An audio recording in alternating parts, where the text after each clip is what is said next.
Children make sense of the world through their play. This we know. They play to process and make sense of what's going on in their life, things that they've noticed, things that they've seen. And children's play scripts, these are the things that we see them doing during their play. We can refer to these as play scripts. Children's play scripts sometimes can be very repetitive, where they play the same script over and over again, sometimes with small differences in how they play.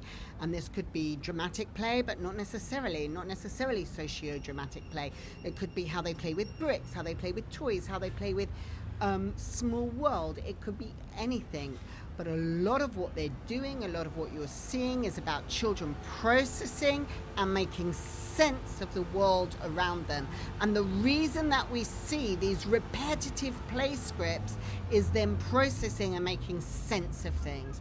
And that's why it's very important to have no prohibited play.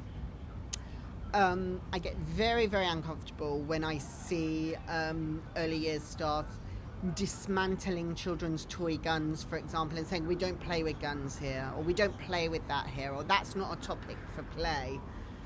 It absolutely is. This is how children make sense of the world and process what they're seeing, what they understand, what's going on around them.